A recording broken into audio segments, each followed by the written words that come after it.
میرا دوستوں، میں اپنی بات شروع کرنے سے پہلے ذمہ داران میری اس بات پر دھیان دیں کہ جلسے جو دین کے نام پر ہو رہا ہو، یہ ادارہ جہاں مجھے یہ معلومات ہوئی ہے اور بہت دن سے یہ جانتا ہوں، تاہم جیسا کہ ہم لوگوں نے سب مل کے سنا، سن 1940 سے یہ ادارہ دین و علم، تہذیب و تبدل کا گہوارہ، دین کی سماج کی خدمت انجام دے رہا ہے۔ اللہ کا بڑا شکر ہے۔ لیکن میں ان ذمہ داران سے بڑی ذمہ داری کے ساتھ ایک سوال پوچھنا چاہتا ہوں کہ آپ نے لوگوں کو دین کی بات پہنچانے کے لیے،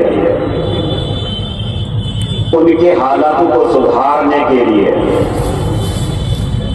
صحیح سمت دکھانے کے لیے، ادارے کی تعمیر و ترقی کرنے کے لیے اس طرح کے جلسے جلوس بارہا ہوا، لیکن ان جلسے جلوس کو خیر و برکت جو ماضی میں دیکھے گئے، آج وہ چیزیں ہمیں نظر نہیں آئی۔ برا نہیں لگنا چاہیے، کچھ لوگ موجودہ سرکار سے بھی تنگ آ کر کہتے ہیں مودی جی ہماری پرانے دین کی لوٹا دو، اس نئے بھارت کی ہمیں کوئی ضرورت نہیں ہے۔ جلسے کی حالت یہ ہے کہ راستے میں یہ مرد و زن پر اتنا اختلاف، اتنی بھیڑ، ہم پوچھنا چاہتے ہیں اہل علم کو، کتاب و سنت کے پڑھنے اور پڑھانے والوں کو، کیا قطعی طور پر آپ کوئی بھی ایک چھوٹے سے نص کے ذریعے سے اس کو جائز قرار دے سکتے ہیں؟ الحمدللہ رب العالمین والصلاة والسلام على سید المرسلین نبینا محمد وعلى آلہ وصحبہ اجمعین وبعد۔ اعوذ باللہ من الشیطان الرجیم، بسم اللہ الرحمن الرحیم۔ یرفع اللہ الذین آمنوا منکم والذین اوتوا العلم درجات۔ عزت باب ادارہ حاضر کے صدر محترم، سیکرٹری محترم، مکرمی جناب ولید الزمان صاحب، باوقر علماء کرام اور بزرگوں، نوجوانوں اور عزیزوں، اللہ رب کے حمد و شکر کے بعد میں شکر گزار ہوں اس ادارہ جامعہ اسلامیہ عبداللہ پور جھارکھنڈ کے ذمہ داران کے، جن لوگوں کی نظر عنایت کے باعث ایک قدیمی دینی علمی ثقافتی تربیتی ادارہ میں ہماری حاضری ہوئی ہے۔ اللہ رب العزت سے دعا گو اللہ رب العزت ہم تمام کی حاضری کو قبول فرمائے اور اس جلسہ کو ہمارے نفع بخش بنائے، اور دیکھیں ماحول جہاں قرآن و حدیث کے بیانات ہو رہے ہیں، آپ کو اپنے سینے میں ہاتھ رکھنے کی ضرورت ہے۔ اس قرآن و حدیث کی ہم دینی جلسہ کے ذریعے سے کہیں نہ کہیں اس کی بے حرمتی کر رہا ہے۔ اس لیے میرے دوستوں، بزرگوں، نوجوانوں، ہم جلسے کریں، سماج کو فائدہ پہنچائیں، لیکن سماج کو برباد کرنے کا، ان کے اخلاق کو برباد کرنے کا، ان کو دور سے دور کرنے کا طریقہ ہمیں یہ نہیں ہونا چاہیے۔ اس کے لیے ذمہ دار ہمیں نہیں بننا چاہیے۔ جہاں تک ہو سکے ہم اصلاح کے کام کریں گے، قوم کے پچھلے لوگوں کو صحیح دھارا پر لانے کے لیے ہم لوگ کوشش کریں گے، یہ ہماری ذمہ داری بنتی ہے۔ نمبر 2 اور آخری بات ہے، یہ ادارہ علم ادارہ جہاں کتاب و سنت کی باتیں لوگوں تک بتائی جاتی ہیں، جہاں اصل علوم پڑھے جاتے ہیں۔ بڑے دوستوں، علم وہ سرمایہ ہے، وہ گوہر ہے، وہ ہیرا ہے، وہ موتی ہے، جس کی قدر و قیمت کوئی موتی، جسے آپ موتی کہہ رہے ہو، جسے تم زر کہہ رہے ہو، جسے سونا کہہ رہے ہو، اس علم کے متوازی وہ نہیں ہو سکتا۔ اللہ رب العزت اپنے آخری نبی محمد رسول صلی اللہ علیہ وسلم، جو سید الانبیاء، امام المرسلین، جن پر سب سے پہلی وحی اور پہلی بات، پہلا حکم جو نازل کیا تھا سب سے افضل فرشتے کے ذریعے حضرت جبریل، نبی کریم صلی اللہ علیہ وسلم غار حرا میں رمضان کے مہینے میں تنہائی اختیار کی ہوئی، جیسے یہ بخاری کی حدیث ہے۔ اللہ رب العزت قرآن کا وہ مائناز حصہ، سب سے پھٹتی آیتیں دیکھے بھیجتے ہیں۔ اقرأ باسم ربک الذی خلق، خلق الانسان من علق، اقرأ وربک الاکرم الذی علم الانسان ما لم یعلم، الذی علم الانسان بالقلم، علم الانسان ما لم یعلم۔ ان 5 آیات کے اندر اللہ رب العزت نے نماز کی بات نہیں کہی، روزے کی بات نہیں، حج زکات کی بات نہیں، حلال حرام کی بات نہیں، سب سے پہلے دین کے قیام کی جو بنیادیں فاؤنڈیشن ہونی چاہیے، اس فاؤنڈیشن کی بات اللہ رب العزت نے کر کے دکھایا۔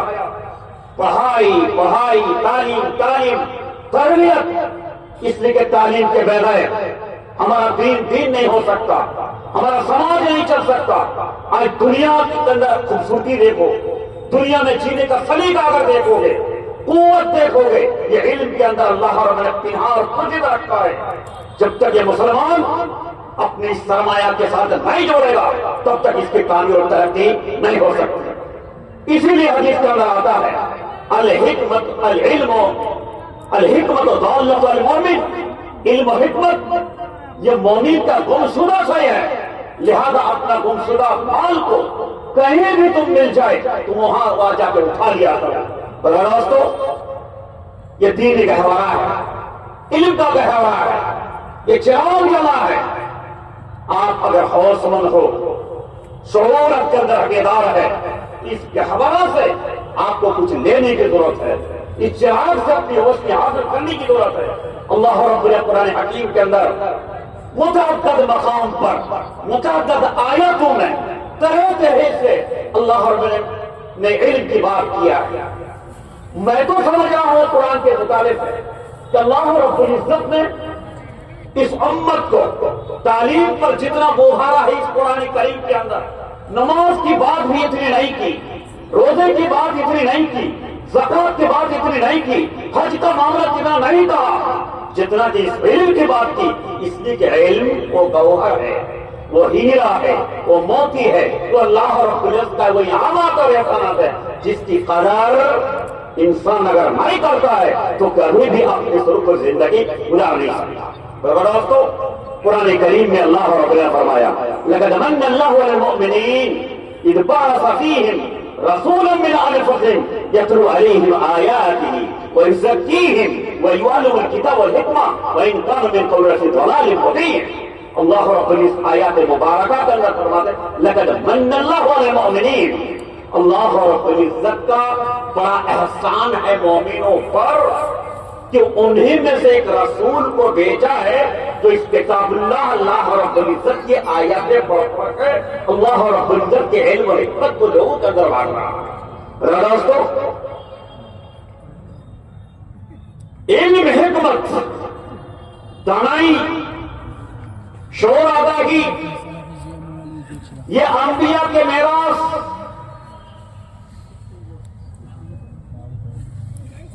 نبی کی میراث۔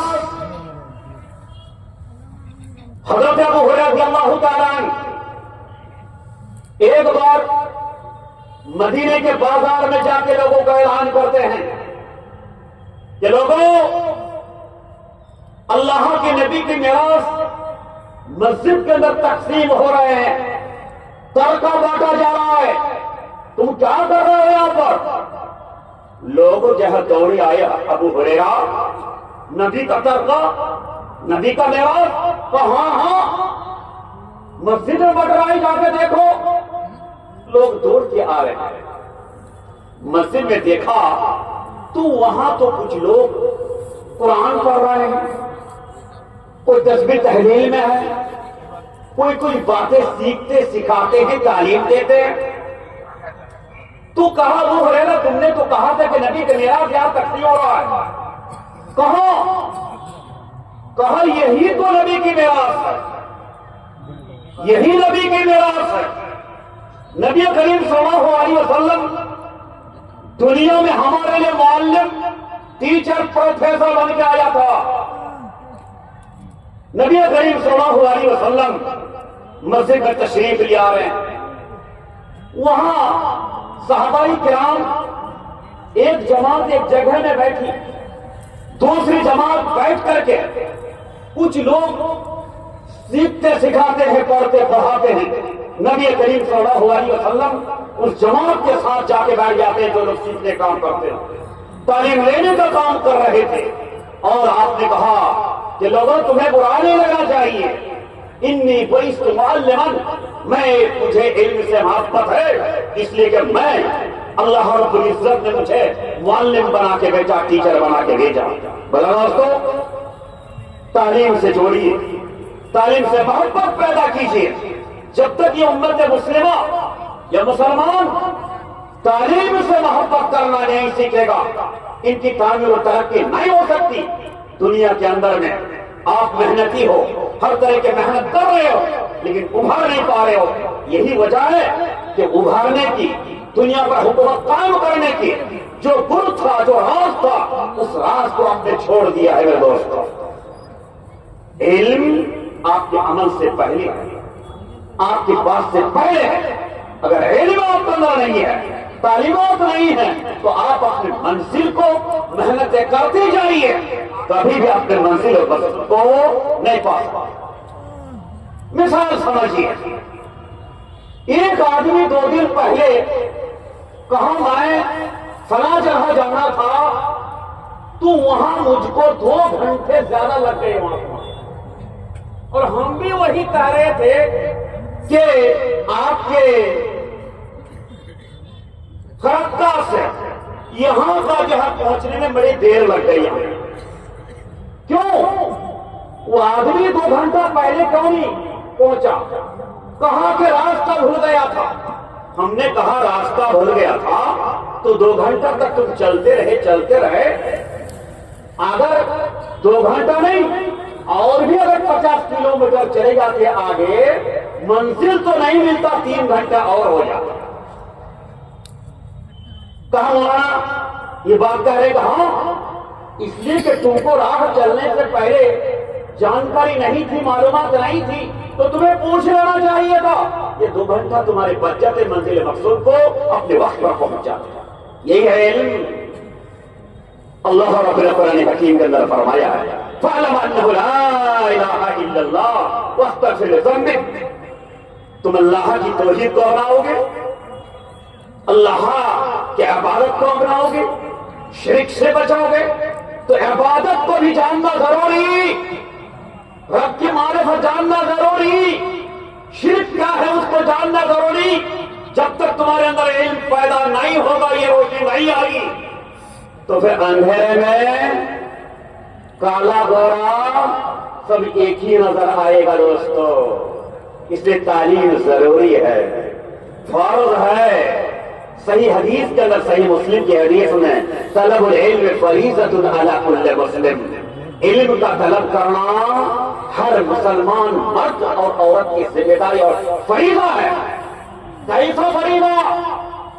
کہنے کا فریضہ نہیں, وہی فریضہ جو نماز کا فریضہ ہے, وہی فریضہ جو روزہ کا فریضہ ہے, وہی فریضہ جو زکوٰۃ کا فرض اور حج کا فرض ہے.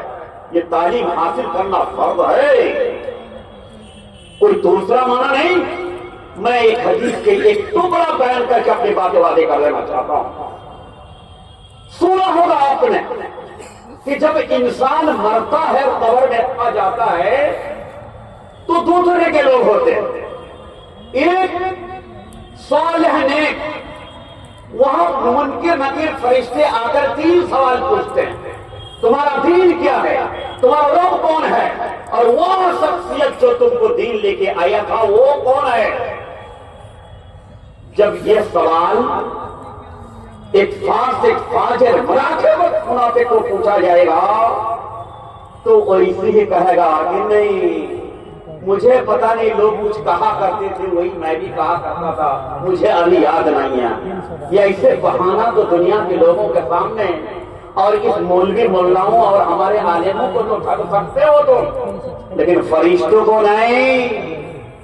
کہے گا فرشتہ ماں درائت وما تلائت, ارے تم نے یہی جانتا تھا, پڑھا نہیں, لکھا نہیں, قرآن کا مطالعہ نہیں کیا, حدیث کی جانکاری تم نے نہیں لی, سماج سے نہیں سیکھا, تمہارے علاقہ میں اچھے علماء بلا کر کے ذمہ داران میں وعظ و نصیحت کرا رہا تھا, اور تم میلے اور ٹھیلے میں گھوم رہے تھے, کوئی گنجائش نہیں. اور اس کے بعد لوہے کا ایسا مارے گا بھائی اس نہیں, چیخے گا, چلائے گا, ساری دنیا کے مخلوقات سنیں گے, ساری دنیا انسان ہے.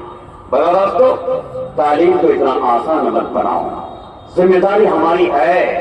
اللہ رب العزت نے ہمیں اولاد دیا ہے, لڑکے کی شکل میں, لڑکیوں کی شکل میں, تمام کی ان کی پرورش تربیت ہمارے ذمہ ہے. اللہ رب العزت نے قرآن حکیم کے اندر فرمایا, یا ایھا الذین آمنوا قوا انفسکم واہلیکم نارا, اے لوگوں اپنے آپ کو, اپنے اولاد کو, بیوی بچوں کو تم جہنم کے آگ سے بچاؤ. یہ جہنم کے آگ سے ہم اپنے آپ کو بچا کر سکتے ہیں, اپنے اہل عیال کی ذمہ داری ہم کب نبھا سکتے ہیں, جب اپنے آپ کو علم سے جوڑنا سیکھ لیں گے. دوستوں, جہنم میں اگر پوچھا جائے گا, گئے جہنم, تم جہنم میں کیسے آ گئے, کہاں کہے گا لو کننا نسمع ونعقل ما كنا من اصحاب السعیر. دنیا میں اگر ہم علماء کی بات سنتے, علم رکھتے, جانتے, سیکھتے, تو آج جہنم ہی نہیں ہوتی. جہنم